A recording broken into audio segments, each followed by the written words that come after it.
Hi, I'm Ini from RAKIRAKI. I love Gold FM, only the classic hits. Gold FM, only the classic hits. Yandavanaka, Fiji, in this bulletin, conflicting views on interest rates, social media associated with child trafficking, and bogus agents again in the spotlight. From the studios of FBC Suva, Jackie Smith. The NZ Bank country head says high-level liquidity in the market doesn't mean that they will lower interest rates.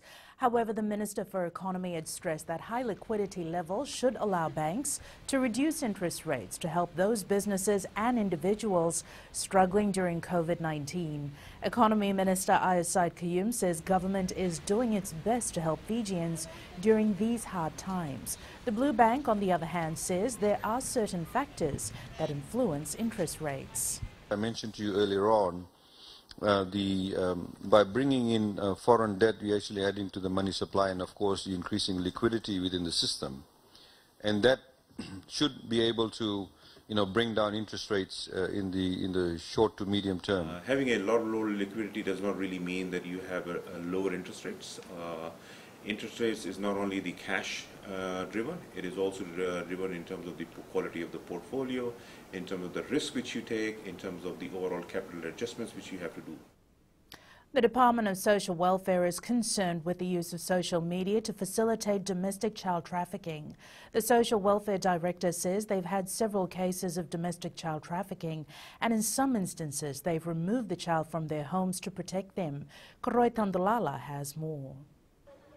The Social Welfare Department says this is becoming a worrying trend, and they're working closely with police and other stakeholders to curb this issue. With the current situation with social media, they have been lured by adults, and we have several cases like that have been reported to us. Sometimes it happens without the parents is known. And so when it's reported to us, we contact the parents, we contact the police, and so the casework starts. But yes, it's happening, and it's domestic.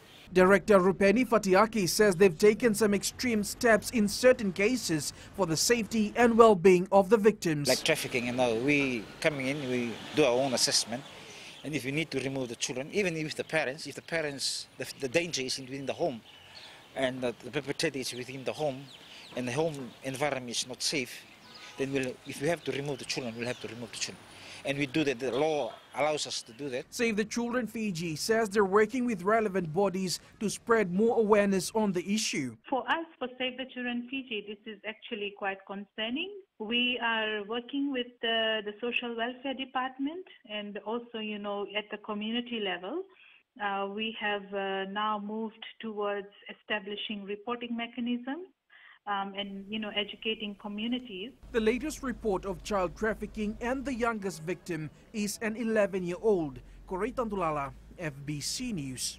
The Consumer Council of Fiji continues to receive reports against individuals trying to dupe Fijians by claiming to be licensed real estate agents and authorised property caretakers.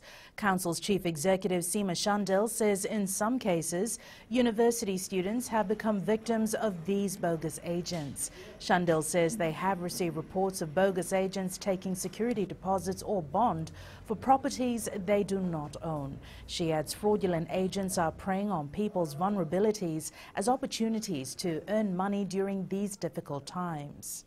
We have been receiving complaints, and we have been working with RealB to see how we can, resolve these issues in the market. The RealB chair says Fijians should be vigilant as legitimate agents will have an identity card issued by the board. The Ministry of Fisheries is considering to temporarily uplift the ban on beach demur in light of the financial hardships faced by many families due to COVID-19. Fisheries Minister Semi Koroila Visau says they have been conducting consultations for the past 2 months and it is yet to be completed. The minister says if the ban is to be lifted, certain measures will remain in place to ensure it is not overexploited. Koroila Visau says the overexploitation of beach demur saw the implementation of the ban in 2017 to allow the species to thrive again.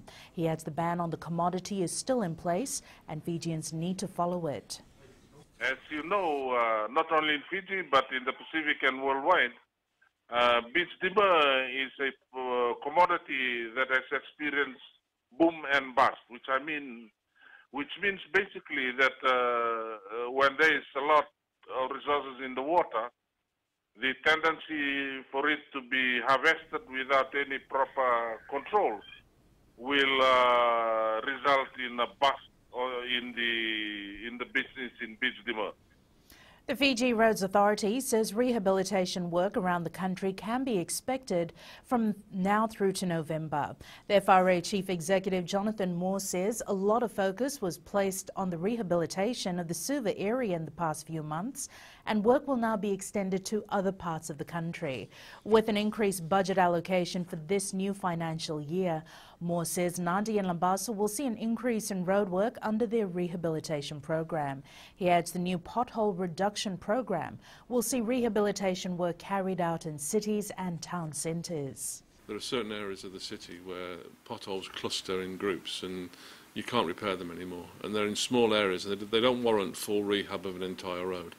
So what we're looking to do now is pick certain areas and we'll rehabilitate a small section of the road to save pothole repairs in the future. Some of those roads will be around Nambua, others will be around Prince's Road. In fact, all over the city of Suva and out into other areas, Lambasa, Lautoka and Nasuri as well. Minister for Economy Ayaz Said Qayyum has reiterated that health takes precedence over generating revenue. Said Qayyum was responding to a question asked during the Nadi Chamber of Commerce and Industry Business Forum as to when nightclubs will reopen.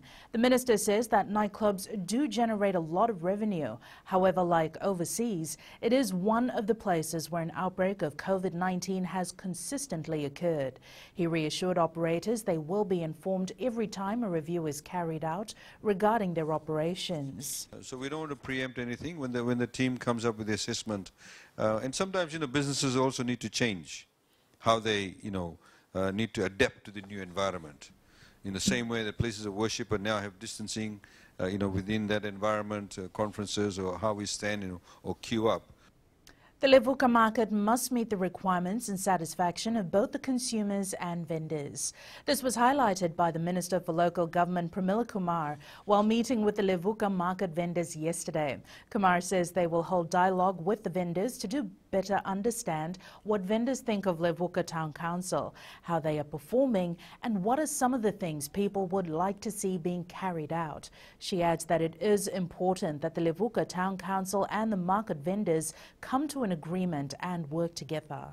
And we decided that we need to be in Levuka to decide exactly where the market should be, how big the market should be, what are the needs of the people, and the challenge here is the heritage component, that whatever we do meets the heritage requirements. So that becomes even more challenging.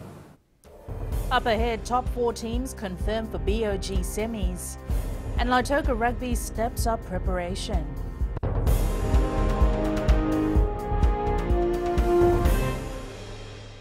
My name is Enrico. I love listening to Today FM. Today FM rocks in Suva. Today's hit music on Today FM.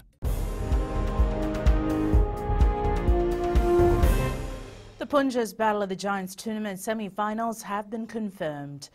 Priceline Pharmacy Bar will face Delta One Automotive Repairs Rewa in the first semi-final, while All-in-One Builders Nandi will face Flow Valve Suva in the second semi-final. The Men in Black top Group A with Suva going through as runners-up. Nandi, on the other hand, took the top spot in Group B with Rewa qualifying into the semi-finals as runners-up. The semi-finals will kick off at 2 p.m. next Saturday at Churchill Park in Lautoka, and the final will be played on Sunday. Bar will face Rewa at 2 p.m. while Nandi will play Suva at 4 p.m. The 29-11 loss to Naita Asiri in round 2 of the Skipper Cup clash was a wake-up call for the Lautoka rugby side. This is according to Lautoka rugby chairman Tevita Momoindonu after their narrow 14-12 win after the Asawa Marlins on Friday night. He says the players learned from their weaknesses and stepped up their performance, which gave them the win. Last week's loss was a wake-up call for us. We now realize last week that we're no longer in the Vanua Shield, we're in the Skipper, So from Monday we started improving on our training and all, and I'm glad the boys were able to deliver this afternoon. The Crusaders have survived an almighty scare from the Highlanders with a 32-22 victory. The win puts them in first place on the standings, 6 clear off the Blues. The Titans moved up to 13th place on the NRL ladder after scoring a 30-10 win over the Cowboys last night. They now have a total 8 points from 13 matches. A quick look at the weather map for today. A brand new week. It is Monday, the 10th of August. Expect cloudy periods with brief showers over the eastern parts and interior of the larger islands, mainly fine elsewhere, cool at night, moderate south to southeast winds. And that is your FBC Morning News. Join us at 1 p.m. and 7 p.m. for our major bulletin. Remember, in times of crisis, you need factual news that you can trust. Stop believing fake news about the COVID-19 on social media. Fight misinformation by getting only the facts about the coronavirus from verified news sources like FBC's TV, radio and digital media news. www.fbcnews.com.fj. Keeping Fijians connected with the truth.